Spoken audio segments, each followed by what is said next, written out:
নাটককে তো অনেক ভালোভাবে গ্রহণ করেছে, ভালোবেসেছে। আই হোপ সিনেমাতেও আমি একই ভালোবাসা পাবো। আমি আসলে ভালো গল্পের সাথে থাকতে চাই, ভালো টিম, ভালো স্ক্রিপ্টের সাথে থাকতে চাই। উনার সিরিয়াল আমি জানি না, উনি এখন ইন্টারন্যাশনাল লেভেলে চলে গেছে। আসলে কানে আছে, আমি সুযোগ পাবো কিনা আমি জানি না।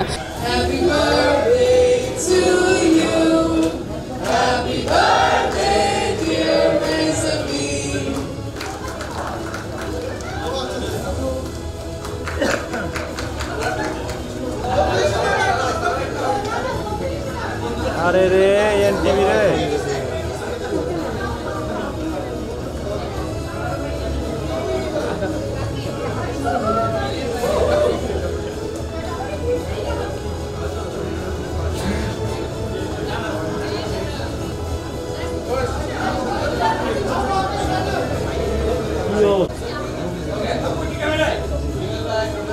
জন্মদিনের দিন আমার আরেকটা মুভির অ্যানাউন্সমেন্টটা দিতে পেরেছি, নামটা আপনাদেরকে জানাতে পেরেছি। এতদিন অনেকেই ফোন করে বারবার জিজ্ঞেস করতো, আসলে বলতে পারতাম না আজকের এই দিনটার জন্য। সো আজকে যেহেতু বলে ফেলতে পেরেছি, ভালো লাগছে।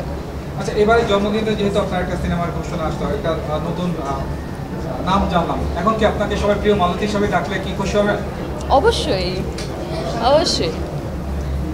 আমার মনে হয় মুভিটা রিলিজ হওয়ার পর যদি ডাকে তাহলে আরও ভালো লাগবে। তখন আমি বুঝবো ক্যারেক্টারটা হয়তো বা ভালোভাবে আমি ফুটিয়ে তুলতে পেরেছি। আমি চেষ্টা করছি আমার জায়গা থেকে স্ক্রিপ্টগুলো ওইভাবেই চুজ করতে, ক্যারেক্টার ওইভাবেই আসলে চুজ করতে, যাতে দর্শক নতুন কিছু দেখতে পারে। আমার দিক থেকে আমার 100% সেই চেষ্টাটুকু আছে। এখন বাকিটা আসলে দর্শকের হাতে। তারা আমাকে কিভাবে, নাটককে তো অনেক ভালোভাবে গ্রহণ করেছে, ভালোবেসেছে। আই হোপ সিনেমাতেও আমি একই ভালোবাসা পাবো। আচ্ছা, আমার একটা প্রশ্ন হচ্ছে যে প্রিয় মালতীকে তো আমরা দেখলাম, এখন হিরো হিসাবে আমরা কাকে দেখব? এটা ইন্টারেস্টিং। এইটা রিভিল করার জন্য এরকম একটা আয়োজন করবো ইনশাল্লাহ।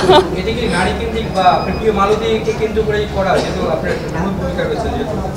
অনেকটা, তবে এখানে অনেকজন জড়িত আছে। একটা গল্প তো আমরা একজনকে কেন্দ্র করে আসলে বলতে পারি না, তার আশেপাশে সাথে আসলে অনেকেই থাকেন। সবার ভূমিকাই আসলে ইকুয়ালি ইম্পর্ট্যান্ট। তো সেদিক থেকে আজকে জাস্ট আমার লুক কিংবা নামটা রিভিল হয়েছে, একটু একটু ধাপে ধাপে আসলে বাকি সব কিছু রিভিল করতে পারবো। গল্পটা কবে থেকে শুনেছেন এবং কবে থেকে এটা করার জন্য প্ল্যান ছিল বা একটা প্রস্তুতি? গত বছর ঈদের পর আমার মনে আছে শঙ্খ ভাই আমাকে এপ্রিল মাসেই আসলে গল্পটা শোনান। তো এটা একটা বছরের জার্নি। আমরা গল্পটা শুনি, তারপর সময় নেই, ভাইয়া স্ক্রিপ্টটা লিখেন এবং সময় নিয়ে আসলে শুটিংটা করা হয়। বেশ কিছুদিনের রিহার্সাল ছিল এখানে, ইনভলভড পুরো টিম মেম্বার্সদেরকে নিয়ে। সো আজকে এক বছর পর এপ্রিল মাসেই আমরা এটার অ্যানাউন্সমেন্টটা করতে পারছি। অবশ্যই আমার কাছের মানুষরা এত সুন্দর একটা গল্পকে প্রডিউস করতে চেয়েছে, এটাই আমার জন্য বড় একটা পাওয়া। আসলে দেখা যায় যখনই একটা গল্প নারী কেন্দ্রিক হয়ে যায় তখন অনেক মানুষ পিছিয়ে যায় সেই ধরনের গল্প প্রডিউস করতে, কারণ তারা মনে করে হচ্ছে এমন গল্প প্রডিউস করব যেটা শিওর শট হিট হবে। বাট ওই জায়গাতেই আমি বলবো আসলে চরকি এবং ফ্রেম পার সেকেন্ড অনেকটা ডিফারেন্ট। তারা এমন গল্প বলতে চেয়েছে যেটা আসলে আগে মানুষরা দেখে নেয় কিংবা শুনে নেয়, এবং এটাতে তারা তাদের এক ধরনের সাহসিকতা দেখিয়েছে।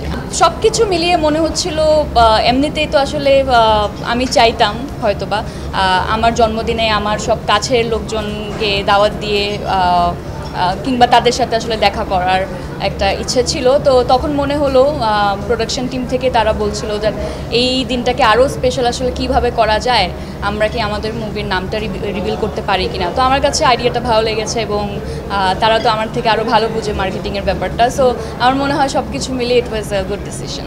আমি আসলে ভালো গল্পের সাথে থাকতে চাই, ভালো টিম, ভালো স্ক্রিপ্টের সাথে থাকতে চাই। এখন গল্প, ভালো কাজ যে মাধ্যমে আসুক না কেন আমি সেই কাজটা করব। এটা যদি নাটক হয় তাহলে নাটক, কিংবা ওটিটি কন্টেন্ট হলে ওটিটি কন্টেন্ট। প্রিয় মালতী ফিল্ম আকারে আসছে, সে কারণে এটা একটা সিনেমা হচ্ছে। এটা যদি আজকে থেকে 4-5 বছর বা 10 বছর আগে শঙ্কু ভাইয়া নাটক আকারে আমার কাছে নিয়ে আসতো, হয়তো বা তখন আমি এটা নাটক হিসাবেই করতাম। বাট আমার মনে হয় মাধ্যমের চাইতে আসলে ভালো কাজের সাথে যুক্ত থাকাটা আরও বেশি ইম্পর্ট্যান্ট। সো আমি ওইটাই মাথায় রাখি এবং সেটাকে ইম্পর্টেন্সটা দিই। আমি আসলে এই ধরনের গল্প করতে চাই না যেটা আমার সাথে মিলে, বিকজ আমি ওই ধরনের কাজই করতে চাই যেটা আমার সাথে বা ব্যক্তি মেজাবিনের সাথে কোনোভাবেই আসলে মিল রাখে না। সেটাই আমার কাছে একটা চ্যালেঞ্জ মনে হয়, দ্যাট আমি এমন কিছু পোর্ট্রে করব যেটা আসলে মানুষ দেখে নাই কিংবা আমাকে অ্যাটলিস্ট করতে দেখে নাই। তো প্রিয় মালতীর গল্পেও আসলে মালতী এমন একটা ক্যারেক্টার যেটা আমি আগে কোনো কন্টেন্টে আসলে প্রে করি নাই, কিংবা মালতী যেই ধরনের একটা ক্রাইসিসের মধ্যে দিয়ে যাচ্ছে সেই ক্রাইসিস নিয়ে আগে আমি কাজ করি নাই। সো এটা একেবারেই আমার থেকে কিংবা আমার লাইফের গল্প থেকে ডিফারেন্ট। আমার শঙ্খ দাশগুপ্তর আগে আমার কাছে মাকসুদ হোসেন এসেছিলেন।